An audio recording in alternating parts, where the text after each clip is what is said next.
Sí, exactamente. Todavía, como suelen decir en los Estados Unidos, cuando se define un estado, esto de too close to call, demasiado cercano como para poder definir de manera seriamente qué es lo que está ocurriendo. Lo que sí podemos marcar es que justamente en lo que fueron las elecciones presidenciales, la segunda vuelta del día de ayer, domingo 6 de junio en la República del Perú, con el 90% de las actas escrutadas, Keiko Fujimori está obteniendo el 50,42% de los votos, lo que deja a Pedro Castillo con el 49,58% de las voluntades, lo cual cuantitativamente se traduce en una distancia de 135.000 votos de diferencia. Qué fácil para el que gane gobernar. Recontra, la verdad, un nivel de apoyo. La va a tener reapoyada. Sobre todo, aparte, en un país en el cual no es que los presidentes no puedan terminar nunca su mandato. No, y sobre todo si gana Castillo, que tiene un aparato político que lo sostiene atrás bien fuerte, ¿no? Como no es que salió de la nada y ahora este candidato a presidente. Exactamente, pero lo que sí podemos marcar es que esto no escapa a la lógica reciente en la República del Perú, donde decimos desde el retorno a la democracia en el año 2001, cuando finalizara el gobierno de Alberto Fujimori, que paradójicamente su hija Keiko Fujimori está en el día de hoy intentando que la tercera sea la vencida, porque recordemos, perdió los últimos 2 balotajes. La historia del Perú siempre está marcada por estas definiciones en las cuales se evidencia que el país está fracturado en 2 mitades, porque, por ejemplo, en el año 2006 la diferencia fue de 600.000 votos, en el 2011 de 400.000 y en el último llamado electoral que pierde Keiko con Pedro Pablo Kuczynski de 41.000 votos de diferencia, lo cual te da cuenta de que en líneas generales, por un lado, siempre tenés esta realidad de que hay una sociedad partida y que por el otro, como decían, va a ser muy pero muy difícil gobernar porque, entre otras cosas, cuando se conformó el Congreso Unicameral del Perú con esos 130 asientos, el partido de Pedro Castillo, Perú Libre, el más votado, obtuvo 37 de las 130 bancas, lo cual te da cuenta de que vas a tener una minoría absoluta y ¿Tiene que... en la mano? ¿Un lápiz? Un lápiz, porque es el profe Castillo. Okay. Así que esa ha sido buena. Ese fue el mayor logro de la campaña, me parece. Así que imagínate. Conmigo lo logró. Conmigo lo logró.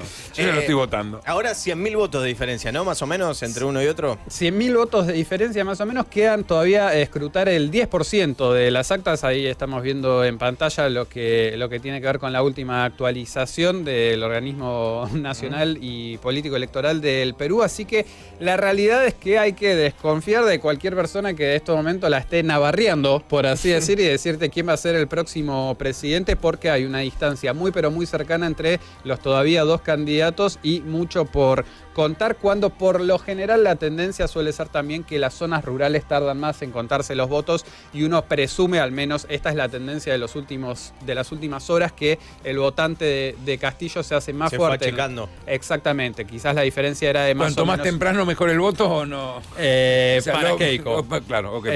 Hace, por ejemplo, 4 horas la diferencia era de 250.000 votos a favor de Keiko Fujimori, ahora la diferencia es de 100.000 votos y queda un número interesante por contarse, así que va a haber que seguir muy de cerca y por sobre todas las cosas ver cuál es después la reacción de las calles, porque me imagino que Keiko Fujimori, después de haber perdido 2 balotajes y el último por 40.000 votos, no debe estar muy entusiasmada de si vuelve a perder en una segunda vuelta electoral. Exactamente, en Ahora, este caso. qué loco, porque si consigue la mitad, por lo menos cuando hay balotaje, o el 49, eso como conseguir la mitad, qué loco que nunca haya accedido, ¿no? Que siempre el contrario es un poquitito más. Sí, creo que en este caso, después de lo que fueron las generales del 11 de abril, quedó marcado los 2 antis del país. El anti-fujimorismo, por un lado, como uno de los espacios más relevantes en la historia política reciente del Perú, y el anti, vamos a decir, comunismo o izquierdismo, que de alguna manera representaría a Pedro Castillo, que de vuelta se pasó buena parte de su campaña diciendo que de las cosas de las cuales lo acusaban no eran ciertas, donde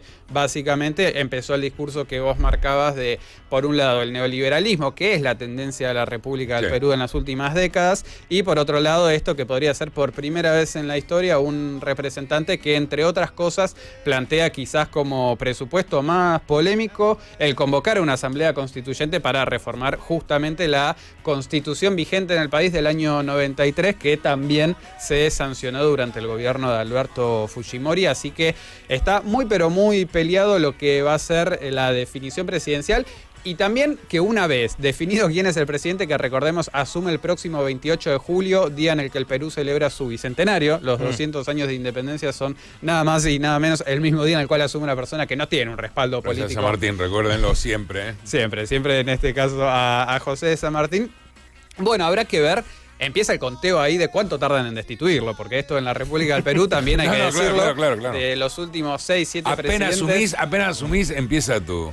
el reloj. Claro, empieza tu final justamente cuando arranca. En la Argentina, cuando asumís, es tu pico de popularidad también. Sí, ese día. A partir de ahí es todo para abajo. Recordemos cuando Alberto asumió, llegó en auto, hizo todo perfecto, saludó, la llevó a Michetti. ¿Cómo no nos dimos cuenta cuando si él iba manejando y saludando era obvio que no era el presidente? Perdón, ¿lo dije en voz alta eso? Creo. Shit. Perdón. Keiko. Y por el otro lado les quería comentar, también fueron las elecciones en los Estados Unidos mexicanos donde les había dicho, ponerle Estados Unidos a los mexicanos fue tramposo de entrada. Les había dicho 88 habían sido los candidatos asesinados. Bueno, sí. Para el domingo terminaron siendo 96. Se sumó un poquito ese impacto. Lo que es Morena, el Movimiento de Regeneración Nacional, el partido de López Obrador, tuvo un retroceso en términos legislativos, pero sigue manteniendo la mayoría en el Congreso, ese Congreso que tuvo la renovación de los 500 diputados federales, y en sintonía con lo que había sido el proceso más violento en la historia de México, que siempre el siguiente comicio es el más violento. Bueno, entre otras cosas... Lo que va a ser el que viene. Lo que va a ser el que viene... decapitados. Bueno, una cabeza humana fue arrojada en una mesa de votación en el barrio Terrazas del Valle, en la ciudad de Tijuana. Bien. Llega alguien como en las películas que uno puede creer que viene con una bolsa y uno dice, ¿qué traerán en la bolsa? Saca la bolsa y tira la cabeza arriba de la mesa de votación. Sí, también en Terrazas del Valle, donde parece que la cosa no estaba muy tranquila, se dejó una caja de madera que contenía una cabeza, 2 manos y 2 pies. Encontraron el resto del cuerpo a la vuelta del centro de votación. Bien también. Eso está bueno por lo menos para poder reunificar todo. Y una hielera con una cabeza fue encontrada también en un centro de votación en Matamoros. Qué detalle, ¿no? Sí. Como si se pudiese trasplantar la cabeza. Para cuidarla, ¿viste? Sí. Para que no tenga olor. No sé, yo la corté, pensé que era un chiste. Bueno, perdón. Nuestro candidato que plagió a Molotov se declaró ganador anoche y acusó al PAN de distintas irregularidades. Entonces perdió. Pero los números dicen que perdió, pero él se declaró ganador. Todavía falta cerrar, pero él se declaró ganador. Tremendo. Sí. 20 de 41 centros de votación no fueron abiertos, 20 de ellos directamente por los enfrentamientos armados que estaban teniendo lugar en las inmediaciones. Y de vuelta, en este caso López Obrador, que recordemos en México las presidencias duran 6 años y no hay reelección posible, está promediando con lo que es un mandato bastante desgastado, pero que por sobre todas las cosas terminará de definir en las próximas horas cómo se renuevan los 500 integrantes del Congreso y por sobre todas las cosas también las 15 gobernaciones que estaban en disputa en la segunda economía de América Latina.